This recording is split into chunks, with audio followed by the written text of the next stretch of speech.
नमस्ते, मैं हूं आपका टैली गुरु अभिजीत जोशी। हम कर रहे हैं skill prime user tally prime पे आधारित एक कौशलपूर्ण कोर्स। पिछले वीडियो लेसन में हमने समर्थ इलेक्ट्रिकल्स नाम की कंपनी क्रिएट की थी और उस कंपनी के हम फीचर्स सेट कर रहे थे। हमने फीचर्स में enable goods and services tax को किया था यस। फिर ये जीएसटी रजिस्ट्रेशन का फॉर्म आया था।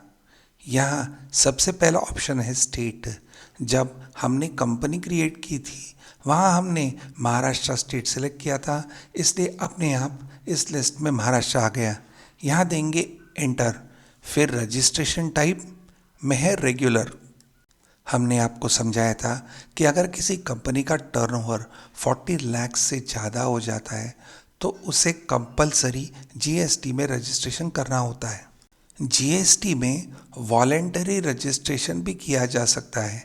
इसका मतलब ऐसी कंपनियां जिनका टर्नओवर 40 लाख से कम है वो भी वॉलेंटरीली रजिस्टर हो सकते हैं। दूसरा रजिस्ट्रेशन टाइप है कॉम्पोजिशन। ऐसे कंपनीज जिनका टर्नओवर 1.5 करोड़ से कम है वो इस स्कीम के लिए अप्लाई कर सकते हैं। इसके अंतर्गत आपको इनपुट क्रेडिट नहीं मिलेगा। परचेस के ऊपर आपको लगाया हुआ जीएसटी है, उसका बेनिफिट, उसका क्रेडिट आप नहीं ले पाओगे। कॉम्पोजिशन स्कीम में रजिस्टर्ड डीलर को अपने कस्टमर को 0.5% सीजीएसटी और 0.5% एसजीएसटी लगाना होगा इनवॉइस में जोड़ के, और फिर यह पैसा 3 महीने के बाद गवर्नमेंट को भर देना होगा एक CMP 08 रिटर्न्स फाइल करते समय। रेस्टोरेंट्स के लिए यह जीएसटी परसेंटेज 2.5% सीजीएसटी और 2.5% एसजीएसटी होता है। आप सोच रहे होंगे कि केवल सीजीएसटी और एसजीएसटी क्यों? क्योंकि कॉम्पोजिशन में रजिस्टर्ड डीलर आउटसाइड स्टेट नहीं बेच सकता है और उसे अगर आउटसाइड स्टेट सेल करना है तो उसे रेगुलर करके रजिस्टर होना पड़ेगा।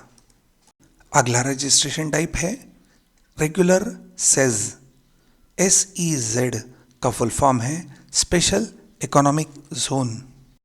इन इकोनॉमिक जोन्स को स्पेशल स्टेटस दिया जाता है जहां टैक्स बेनिफिट्स दिए जाते हैं। बहुत से जोन में FDI को प्रमोट किया जाता है। FDI यानी फॉरेन डायरेक्ट इन्वेस्टमेंट। इसके अलावा बहुत से एक्सपोर्ट करने वाली कंपनियां, सॉफ्टवेयर कंपनियां इस जोन में होती है। तो यह थे 3 रजिस्ट्रेशन के प्रकार। हम यहाँ सेलेक्ट करेंगे regular. SSE of other territory, इसे हम रखेंगे नो।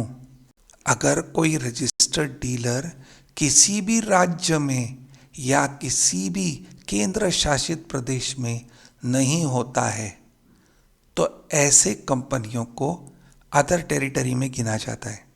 उदाहरण के लिए अगर कोई कंपनी महासमुद्र, समुद्र या खाड़ी में है और जो 12 नॉटिकल माइल्स से ज़्यादा और 200 नॉटिकल माइल्स से कम इस एरिया में है तो उसे रजिस्टर करना होगा अदर टेरिटरीज में। अगर यह कंपनी 12 नॉटिकल माइल्स के अंदर है तो समुद्र किनारे से जो राज्य लगता है उसके अंदर वो रजिस्टर होगी, पर उसके आगे उसे अलग रजिस्ट्रेशन करना होगा अदर टेरिटरीज के अंदर, और यहाँ उनका जीएसटी नंबर स्टार्ट होगा 97 से। तो इसे हम रखेंगे नो। फिर यहाँ देंगे हमारा जीएसटी नंबर या UIN नंबर, यूनियन टेरिटरी के लिए आइडेंटिफिकेशन नंबर। तो यहाँ जीएसटी नंबर टाइप करेंगे और देंगे एंटर। फिर है पीरियोडिसिटी ऑफ GSTR1। GSTR1 हमारे आउटवर्ड सेल्स या सर्विसेज की समरी होती है। आप जब रजिस्ट्रेशन लेते हो तो आप ऑप्ट कर सकते हो, आप ऑप्शन ले सकते हो कि आपको मंथली समरी फाइल करनी है या क्वार्टरली। यहाँ हम मंथली लेंगे। इसका मतलब हर महीने का सेल्स का समरी यानी GSTR1 हमें GST के पोर्टल पे चढ़ाना होगा, उसे एक्सपोर्ट करना होगा।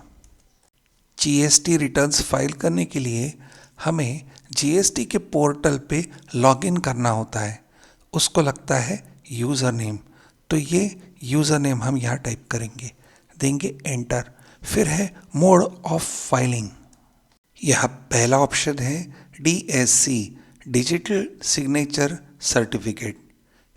डिजिटल सिग्नेचर एक सॉफ्टवेयर या हार्डवेयर का कॉम्बिनेशन होता है।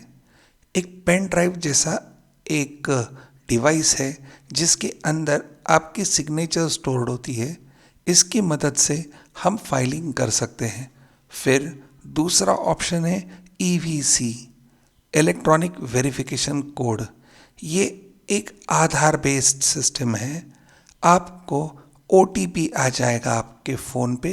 इस OTP का उपयोग करते हुए आप फाइलिंग कर सकते हो। तो हम यहाँ लेंगे EVC। फिर E-इनवॉइस एप्लीकेबल। अब अगर आपके कंपनी का टर्नओवर 5 करोड़ से ज़्यादा है, एग्रीगेट टर्नओवर 5 करोड़ से ज़्यादा है, तो आपको E-इनवॉइस बना के गवर्नमेंट के पोर्टल पे अपलोड करना होगा। ये मैंडेटरी है। तो हम अब इसे रखेंगे नो और आगे बढ़ेंगे। फिर है ई-वे बिल एप्लीकेबल।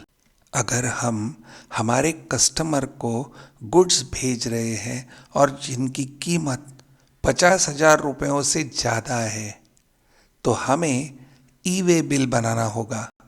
यह ई-वे बिल हम बना सकते हैं या हमारा कस्टमर बना सकता है या ट्रांसपोर्टर बना सकता है। तो ज़्यादा करके जो माल भेजता है, यानी हमारी कंपनी जो गुड्स सेल कर रही है, तो वो ई-वे बिल बनाती है।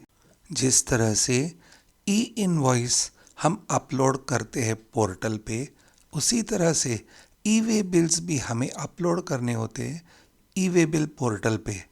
पर हमने यहाँ ई-इनवॉइसिंग रखा है नो, और उसी तरह से ई-वे बिल को भी रखेंगे नो, क्योंकि ये दो फीचर्स हम कोर्स में बाद में पढ़ने वाले हैं। तो हम यहाँ इसे करेंगे नो, और इस तरह से हम ये GST रजिस्ट्रेशन डिटेल्स को करेंगे एक्सेप्ट, एंटर। फिर ये alter company GST rate details and other details को करेंगे नो, और enable tax deducted at source TDS को रखेंगे नो, और फीचर्स को कर देंगे एक्सेप्ट। तो अब फीचर्स को एक्सेप्ट करने के बाद हमारी कंपनी बन गई और ये समर्थ इलेक्ट्रिकल्स कंपनी अब टैली प्राइम में लोड भी हो गई। हमने आपको कॉम्पोजिशन के अंदर रजिस्ट्रेशन के बारे में समझाते हुए बात की थी इनपुट टैक्स क्रेडिट की। हमें अच्छी तरह से समझना होगा कि ये इनपुट टैक्स क्रेडिट क्या होता है। इसलिए इसी पेज यानी पेज नंबर 5 पे एक और QR कोड है, उसे आपको करना होगा स्कैन। Thank you.